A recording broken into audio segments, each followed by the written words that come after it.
sebab kami percaya kuasa-Mu tak terbatas menjamah memulihkan hidup kami.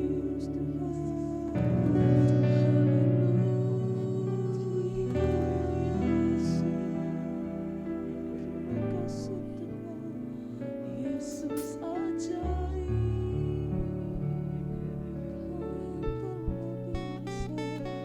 hadirat-Mu memenuhi kami dalam altar kudus. Tuhan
berjalan dalam setiap perkataan firman-Mu Tuhan.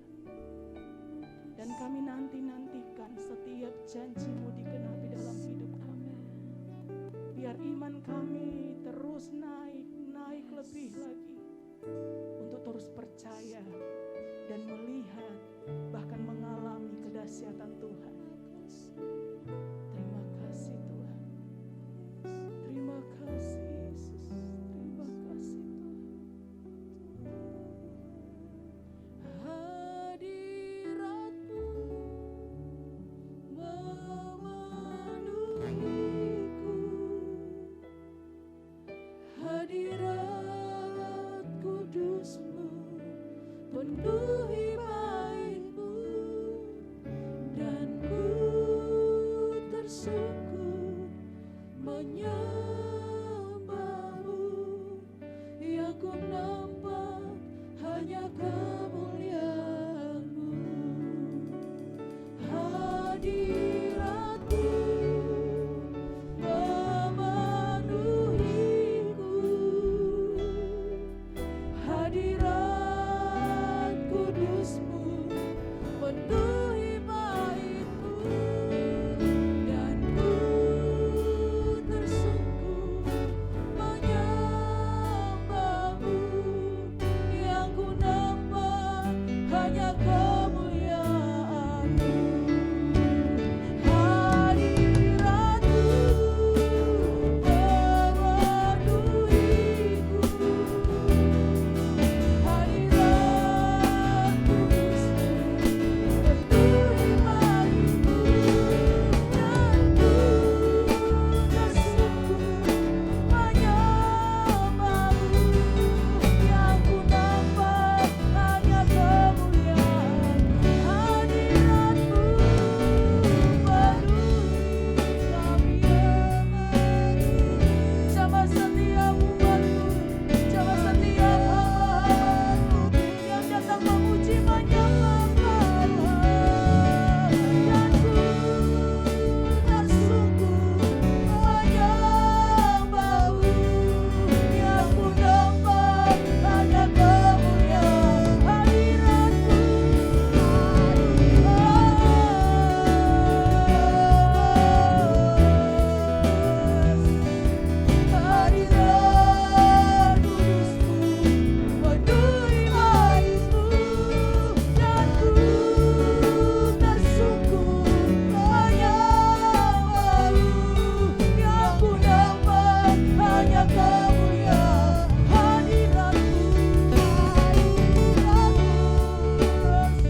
Saat kami percaya,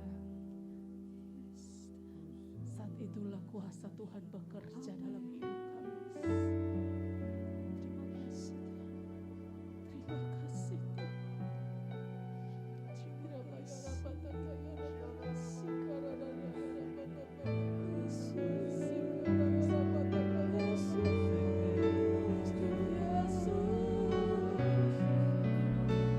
Mari angkat tanganmu di hadapan Tuhan.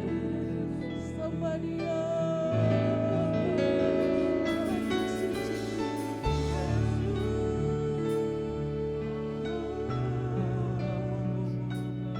Ada kuasa yang tidak terbatas, yang mampu menjamah hidupmu, yang mampu memberikan kelepasan di dalam pergumulanmu, yang mampu memberikan mujizat.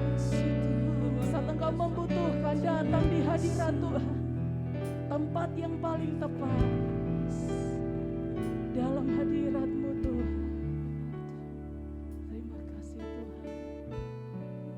Terima kasih Tuhan. Terima kasih.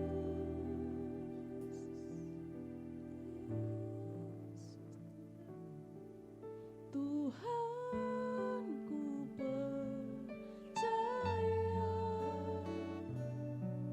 kuasa-Mu sempurna. Saat ku berdoa, kuasa-Mu bekerja. Tuhan, ku percaya kuasa-Mu sempurna. Saat ku berdoa, kuasa-Mu bekerja. Tuhan, ku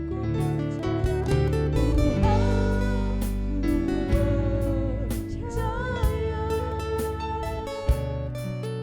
Kuasa-Mu sempurna. Saat ku berdoa, kuasa-Mu bekerja. Saat ku berdoa, saat ku berdoa, kuasa-Mu bekerja. Kami percaya saat ku berdoa,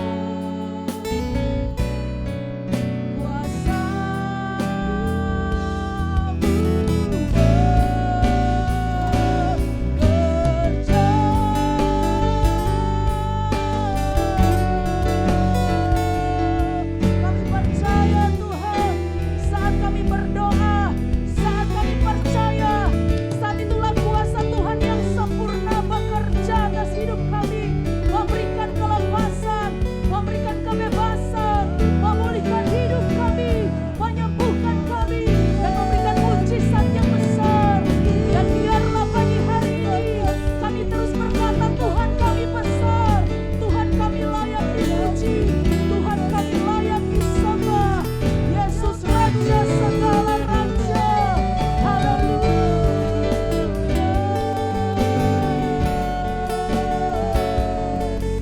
Terima kasih Tuhan. Terima mujizat, alami kesembuhan, alami pemulihan saat Engkau bekerja. Tuhan pasti menyertai hidupmu. Saat engkau percaya, kuasa Tuhan bekerja di dalam hidupmu. Kita akan berdoa syafaat nanti dengan kasih Kristus. Kasih-Mu Tuhan, kami mohon pengampunan-Mu atas segala dosa kesalahan kami. Kami umat-Mu di Indonesia datang di hadapan-Mu Tuhan. Kami mohon belas kasih kemurahan-Mu Tuhan. Kalau saat ini Tuhan ada beberapa bencana alam yang sedang terjadi di negara kami Indonesia, Tuhan kami mohon belas kasih-Mu, kami mohon belas kasih-Mu. Biarlah Engkau turun tangan Tuhan untuk menolong Tuhan oleh bencana alam. Biarlah Engkau campur tangan. Biarlah di balik bencana yang ada Tuhan, Engkau mengerjakan hal yang baik, hal-hal yang indah untuk kebaikan bangsa negara kami Indonesia. Tuhan, buat para korban yang tertimpa bencana alam Tuhan, kami serahkan mereka semua dalam tangan-Mu. Kami serahkan mereka dalam tangan-Mu.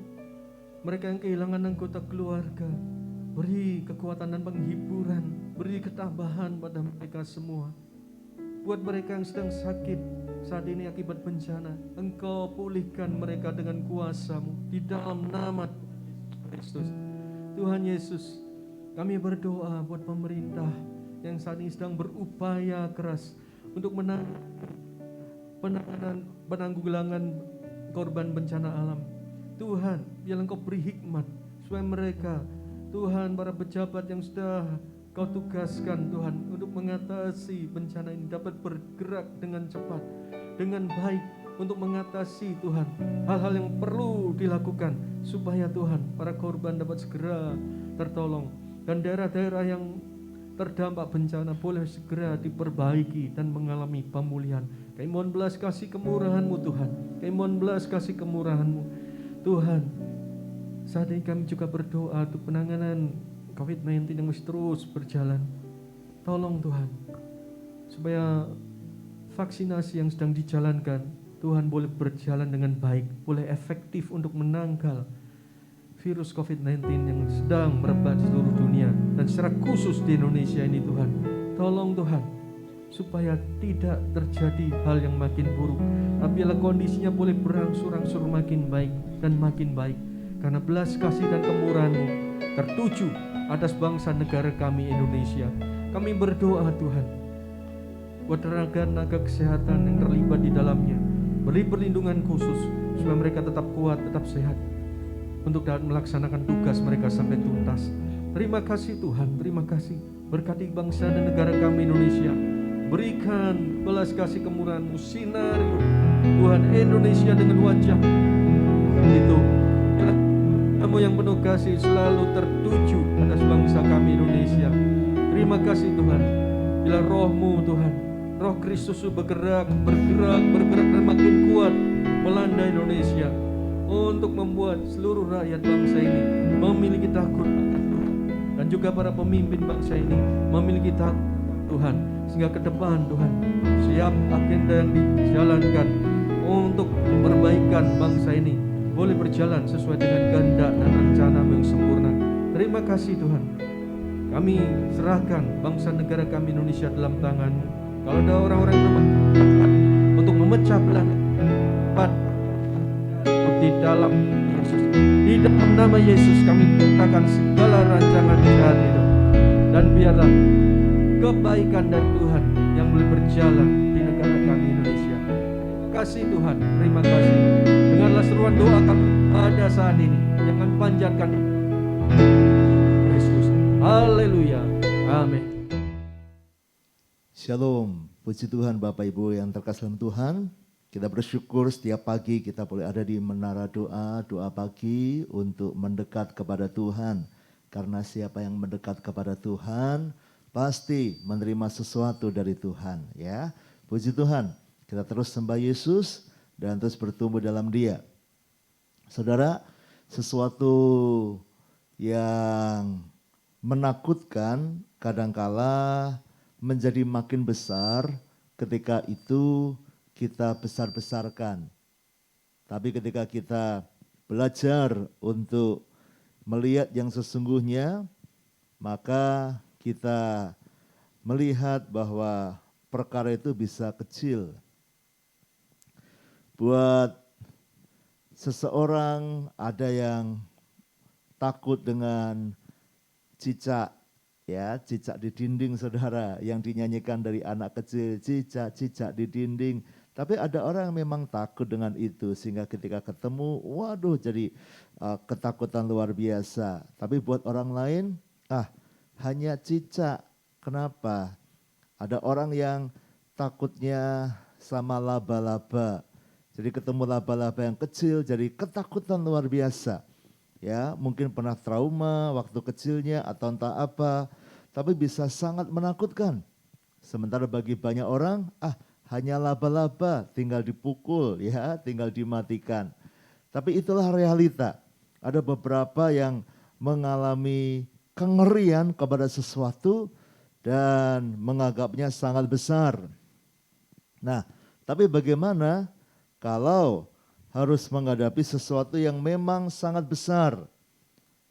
Apakah itu makin menakutkan?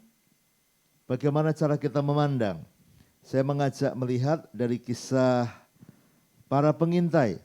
Ya, Musa menyuruh 12 pengintai berangkat ke tanah Kanaan karena mereka mau mendudukinya. Dalam Bilangan 13 ayat 21 dan seterusnya. Mereka pergi ke sana lalu mengintai negeri itu mulai dari padang gurun Sin sampai ke Rehob, ke jalan yang menuju ke Hamat. Ya, 12 pengintai. Ini adalah para pemimpin dari 12 suku. Masing-masing suku diambil satu orang dan satu orang itu bukan orang biasa, itu adalah para pemimpin yang memang masih muda-muda tetapi termasuk para pemimpin, bukan orang biasa. Ya 22, mereka berjalan melalui tanah Negeb lalu sampai ke Hebron. Di sana ada Ahiman, Sesai dan Talmai, keturunan Enak. Hebron didirikan 7 tahun lebih dahulu dari Soan di Mesir. Nah, keturunan Enak artinya adalah keturunan raksasa. Ini seperti Goliat yang tingginya sampai 3 meter, saudara. Dan di situ ada berapa? Ada Ahiman, Sesai, dan Talmai yang tinggal di Hebron. Ada berapa raksasanya? 3, ya. Namanya diketahui lagi, si Ahiman, Sesai, dan Talmai. Jadi saudara, ada 3 raksasa di situ. Nah, kemudian ayat 23, ketika mereka sampai ke lembah Eskol, dipotong merekalah di sana suatu cabang dengan setan dan buah anggurnya, lalu berdualah mereka menggandarnya. Juga mereka membawa beberapa buah delima dan buah ara. Wow, ini satu cabang setan dan anggur saja harus berdua untuk membawanya karena saking besarnya, saking hebatnya. Kenapa begitu hebat di situ? Ya, tanah yang sangat subur, berlimpah sekali hasil panenannya. Ya, tetapi di situ ada raksasa. Karena itu untuk menghidupi para raksasa, saudara. Jadi ada makanan yang banyak, karena raksasa makannya banyak, ya. Jadi saudara, tersedia sangat berlimpah-limpah. Tempat itu dinamai orang lembah Eskol karena tandan buah anggur yang dipotong orang Israel di sana. Oke, sekarang kemudian bagaimana laporan mereka? Sesudah lewat 40 hari, pulanglah mereka dari pengintaian negeri itu. Jadi ini bukan cuma mengintai sebentar, 40 hari saudara. Ya, bukan cuma berapa jam lalu pulang. Ini berhari-hari mereka mengintai, berhari-hari. Bukan hanya jalan-jalan, tapi benar-benar mengintai. Artinya benar-benar melihat, benar-benar mempelajari. Ya, ayat 26. Dan langsung datang kepada Musa, Harun dan segenap umat Israel di Kades di padang gurun Paran. Mereka membawa pulang kabar kepada keduanya dan kepada segenap umat itu dan memperlihatkan kepada sekaliannya hasil negeri itu yang berlimpah-limpah, luar biasa, ya, sangat menjanjikan. Tapi kemudian ayat 27, mereka menceritakan kepadanya, kami sudah masuk ke negeri kemana kau suruh kami, dan memang negeri itu berlimpah-limpah susu dan madunya. Dan inilah hasilnya, mereka bawa di tangan mereka, tidak bisa dipungkiri lagi.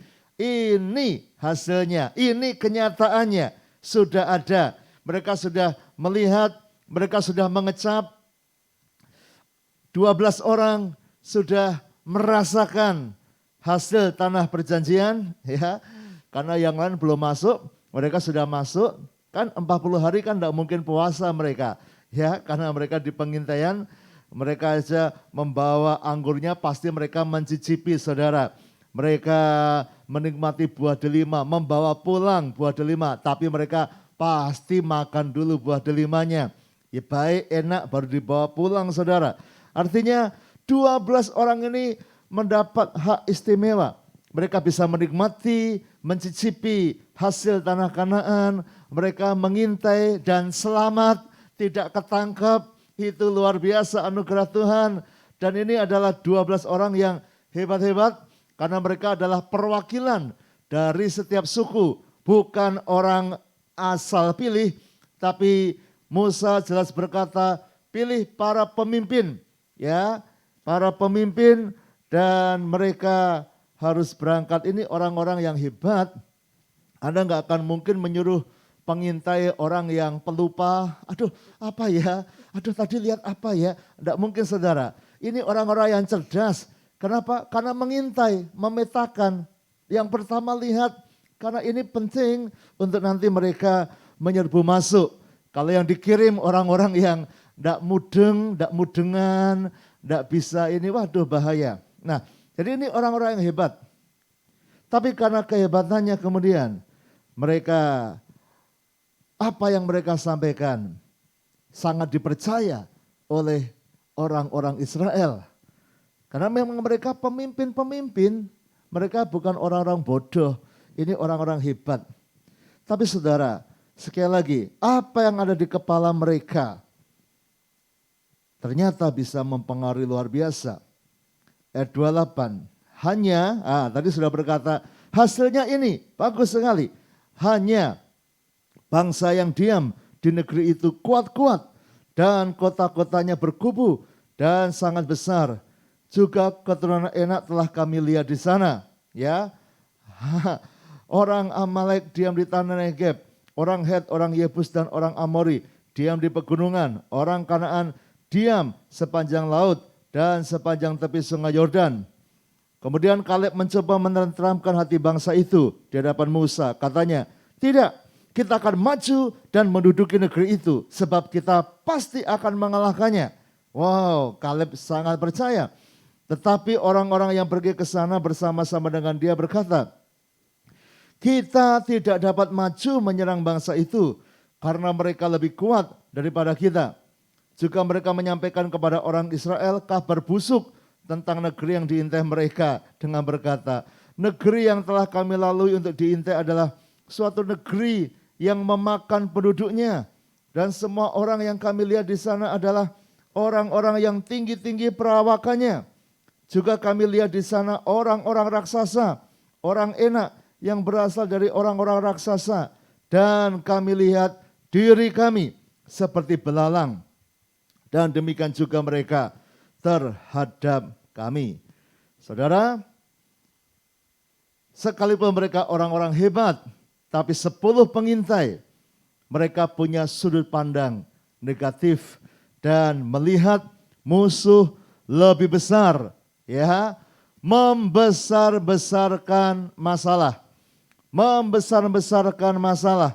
Dan itu yang akhirnya nanti membuat seluruh orang Israel tidak berani masuk, tidak berani maju, bahkan mereka mengeluh, mereka kecewa berat. Wah, kita keluar dari Mesir, padahal tanah Kanaannya ternyata sangat-sangat mengerikan, tidak bisa ditaklukkan, banyak raksasanya. Terpengaruh saudara. Dan itulah kemudian nanti Tuhan menghukum mereka dengan berkata 40 hari kalian mengintai, maka 40 tahun kalian akan berputar-putar di padang gurun. Kenapa? Dimulai dengan sudut pandang, pola pikir yang membesar-besarkan masalah. Dan akhirnya mereka ketakutan. Saudara, ini warning buat pagi ini, ya. Mereka mulai dengan hanya ini, ya, di dalam ayat yang ke-28. Ini negeri yang berlimpah-limpah susu dan madunya. Ini hasilnya hanya, ini memang hasilnya besar, hanya ada masalah. Ya, nah banyak orang suka begitu saudara. Dia lihat sebenarnya ada potensi, ada kesempatan, hanya ini modalnya gede, kita nggak bisa. Hanya lawannya banyak. Wah, aku pengen sekolah tinggi, kuliah. Hanya apa aku bisa ya, saudara? Dan mereka mulai membesar-besarkan masalah itu. Bahkan kemudian tadi dikatakan mereka menyampaikan orang Israel kabar busuk tentang negeri yang diintai mereka. Kabar busuk, ini bicara berarti kabar yang dilebih-lebihkan dan kabar yang dipalsukan. Ya, bukan kabar buruk, tetapi kabar busuk. Ya, kabar yang dibuat jadi busuk, yang membusukkan. Nah, kenapa? Wah, negeri itu adalah negeri yang memakan penduduknya. Orang-orangnya kanibal, negeri itu orang-orangnya dimakan sendiri. Jadi mereka membuat skenario dan ini menakutkan. Sementara hanya Yosua dan Kaleb yang memandang dengan penuh iman. Ya, tetapi mayoritas 10 orang mereka melihat dengan negatif. Bahkan orang lihat dan semua orang yang kami lihat di sana adalah orang-orang yang tinggi-tinggi perawakannya. Berapa orang? Semua orang. Ya. Berapa? Semua. Berapa? Semua. Kenapa? Karena membesar-besarkan. Padahal tadi kita bisa sebut namanya, ya. Ada di dalam ayat yang ke-22. Mereka berjalan melalui tanah Negeb, lalu sampai ke Hebron. Di sana ada Ahiman, Sesai, dan Talmai, keturunan Enak, keturunan raksasa. Berapa orang? 3 orang. Berapa? 3 saja. Berapa aslinya? Cuma 3. Tapi 10 orang berkata, semua orang. Kenapa? Karena mereka punya tujuan, mereka memang ketakutan dan tidak mau mereka maju perang mungkin, ya. Lalu mereka berkata, dan semua orang yang kami lihat di sana adalah orang-orang yang tinggi-tinggi perawakannya. Nah, jadi saudara, hati-hati. Ini membesar-besarkan masalah lebih gede dari sebelumnya. Padahal rasanya berapa? Cuma 3, ya. Lalu menggambarkannya juga lebih gede lagi. Jadi juga kami lihat di sana orang-orang raksasa. Wah, seberapa raksasanya? Wah, ini kami lihat diri kami seperti belalang. Dan demikian juga mereka terhadap kami. Wah, berarti kalau kita ini kayak belalang. Mereka tuh raksasa, kita belalang. Seperti belalang kepada manusia. Saudara, belalang seberapa sih? Mungkin yang 1 jempol ini sudah gede, saudara. Ya, ini belalang mungkin segini 1 jempol. Ini raksasa. Jadi mereka tuh membayangkan, wah, ini ada monster yang gede sekali. Kita kayak belalang dan mereka, wah, tinggi besar. Kenapa? Membesar-besarkan masalah. Akibatnya mereka tidak berani maju. Bahkan berputar-putar sampai mati di padang gurun. Saudara, ini peringatan buat kita pagi ini. Kalau punya masalah, jangan dibesar-besarkan. Jangan dilebih-lebihkan. Ya, memang ini orang-orang yang pinter tadi saya katakan. Ini para pengikut bukan orang-orang bodoh. Mereka pemimpin-pemimpin, mereka ahli-ahli, mereka jagoan-jagoan, utusan dari setiap suku. Tapi rupanya mereka imannya kecil, mereka menggunakan melebih-lebihkan dan mempengaruhi semua yang lain. Saudara, hati-hati. Coba cek, apa masalahmu? Oh, masalah saya sakit, badan saya sakit. Oh, jangan-jangan sakit apa?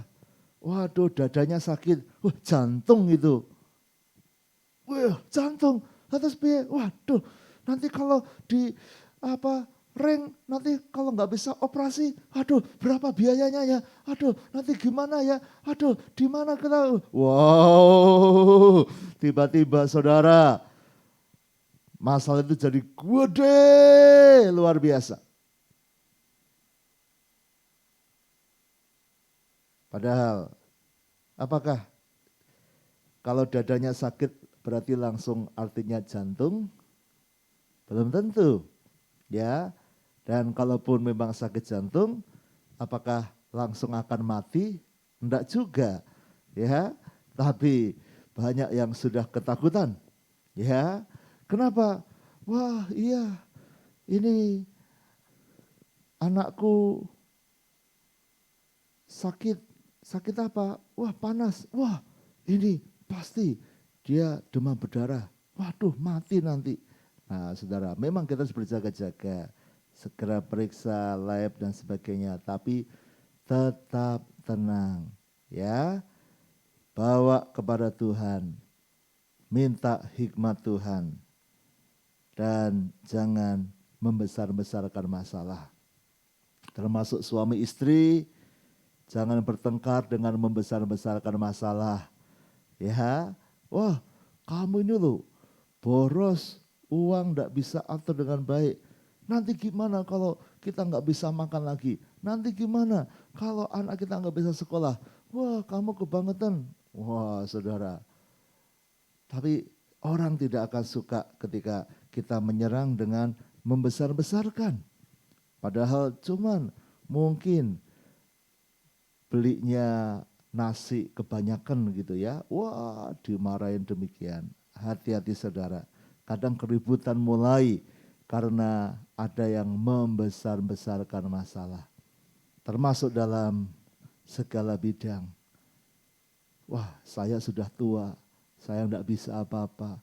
Nanti anakku, menantuku, mereka tidak sayang lagi. Cucu-cucuku tidak mau ketemu aku lagi. Nanti aku mati sendirian. Stop. Jangan membesar-besarkan masalah. Jalani hidup dengan Yesus, pasti ada jalan keluar. Belajar seperti Kaleb. Memang ada raksasa, tapi dia berkata, Kaleb mencoba menenteramkan hati bangsa itu di hadapan Musa. Katanya, tidak, kita akan maju dan menduduki negeri itu. Sebab kita pasti akan mengalahkannya. Dan realitanya sebenarnya, tadi ada 3 raksasa. Padahal jumlah pasukan Israel itu dihitung ada 600.000 orang. 600.000 sekian saudara. Dengan wanita, anak-anak semuanya bisa sampai 2-3 juta. Tapi yang prianya yang sanggup berperang, ya pria yang sudah bisa berperang, bukan anak-anak, dan yang masih sanggup berperang, bukan yang sakit atau yang sudah terlalu tua, yang masih bisa berperang, artinya pasukannya itu, laskarnya itu 600.000 orang. Nah 600.000 ini raksasa cuma 3. Menang mana kira-kira? Ya, Daud yang kecil saja bisa mengalahkan Goliat yang besar. Apalagi ini 600.000. Dan mereka lupa bahwa apa? Tuhan sudah membuat 10 tulah di Mesir yang luar biasa. Air jadi darah, ada nyamuk, ada belalang, lalat pikat, ada anak sulungnya mati di Mesir. Membelah Laut Merah. Wow, Tuhannya dahsyat. Ya, saudara. Dan Kaleb dan Yosua berkata, kita pasti bisa mengalahkannya. Saudara, jangan besar-besarkan masalah, tapi besarkan Tuhan. Karena Tuhan memang paling besar. Dia memang yang paling besar, lebih dari segalanya. Ya, lebih dari segalanya. Dia lebih hebat dari yang lain. Saya ingat waktu kecil dulu kadang main jago-jagoan, ya, yang satu berkata, wah ini jagoanku, ya, pakai buat gambar saudara, lalu kasih, siapa ini? Wah, ini jagoanku, ya, si Pitung gitu ya.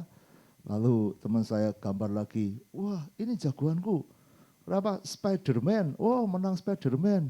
Oh ya, wah ini gambar lagi saudara, wah lihat ini, Batman, wah Spiderman sama Batman menang mana? Wah debat saudara, wah nanti pakai jaring, nanti Batman pakai mobilnya pakai ini, ya, saya keluarkan, wah Superman, waduh Pak Superman, gini-gini, tapi debat saudara, debat lalu keluarkan lagi, Gatot Kaca, wah kenapa otot kawat balung besi, wah debat saudara, semua menang ini, ya. Lalu karena sudah berdebat panjang ganti-ganti saudara dari Jenderal Sudirman pahlawan Diponegoro sampai kepada kisah-kisah yang ini Satria Baja Hitam yang macam-macam.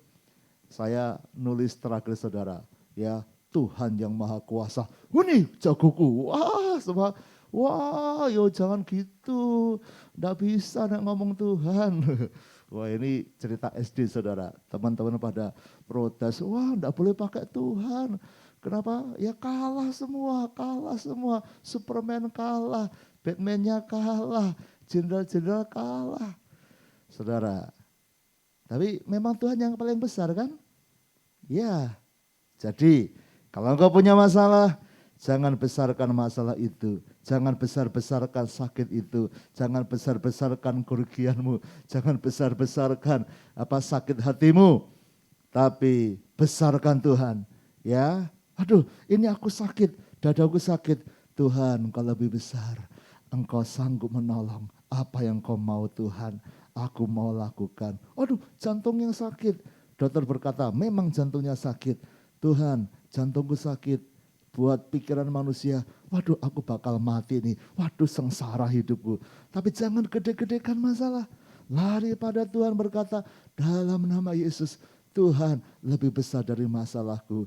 Tuhan kau pencipta jantung, berikan jantung yang baru. Aku pokoknya nderek Gusti ikut Tuhan. Saudara, masalah memang besar.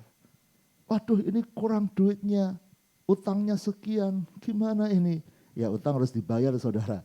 Ya, tapi saudara, jangan Anda ketakutan, lari kepada Tuhan.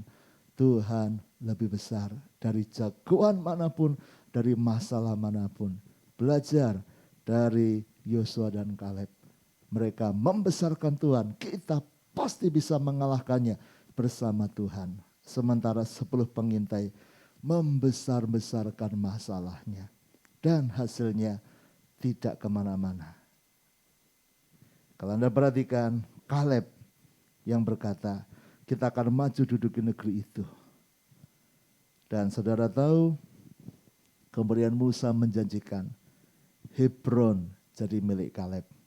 Dan nanti endingnya betul-betul terjadi. Kalau Anda baca di kitab Yosua, Kaleb, bahkan bukan Kalebnya sendiri, keturunannya bersama keluarganya berhasil mengalahkan raksasa-raksasa di Hebron. Hebron jadi milik Kaleb dan keluarganya. Wow, luar biasa saudara. Mari kita pandang Tuhan yang besar. Apapun masalahmu yang besar sekarang, Tuhan lebih besar. Ya, mari kita berdoa. Bapa, kami tidak mau membesar-besarkan masalah kami, sebesar apapun masalah itu masalah sakit penyakit, masalah keuangan, masalah kecewa, sakit hati, masalah orang-orang yang berbuat jahat pada kami, masalah pertengkaran rumah tangga, masalah anak-anak kami, masalah hidup kami, apapun. Kami mau melihat Tuhan jauh lebih besar, lebih jago dari manapun, dan pasti bisa menyelesaikan semuanya. Tolong Tuhan, karena itu kami mau setia dalam doa pagi, karena kami tahu saat kami mendekat kepada Tuhan, kami berjumpa dengan Tuhan yang besar, yang berjanji dan tidak pernah mengingkarinya. Tuhan pasti campur tangan di hidup kami. Kuatkan anak-anak yang sedang sakit, Tuhan sembuhkan. Tuhan kau lebih besar dari semua sakit penyakit itu. Anak-anak yang sedang mengalami pergumulan, Tuhan nyatakan kuasa-Mu, tuntun supaya kami bisa melihat jalan keluar bersama Tuhan. dan hidup bersama Tuhan pasti berkemenangan. Cabut gaya hidup yang membesar-besarkan masalah. Tapi mulai pagi ini kami akan mulai gaya hidup membesar-besarkan Tuhan lebih dari masalah kami. Berkati semua sudah melayani doa pagi ini, berkati sepanjang minggu ini, berkati hidup kami akan sukses bersama Tuhan. Di dalam nama Yesus, saudaraku, sekarang terimalah berkat dari Allah Bapa, cinta kasih Tuhan Yesus Kristus dan persekutuan dengan Roh Kudus menyertai kami senantiasa, sekarang sampai selama-lamanya. Doa Bapa kami, Bapa kami yang di sorga, dikuduskanlah namamu, datanglah kerajaanmu, jadilah kehendak-Mu di bumi seperti di sorga. Berikanlah kami pada hari ini makanan kami yang secukupnya, dan ampunilah kami akan kesalahan kami, seperti kami juga mengampuni orang yang bersalah kepada kami. Dan janganlah membawa kami ke dalam pencobaan, tetapi lepaskanlah kami daripada yang jahat. Karena Engkaulah yang mempunyai kerajaan dan kuasa dan kemuliaan sampai selama-lamanya. Amin. Selamat pagi, selamat membesarkan Tuhan. Tuhan memberkati.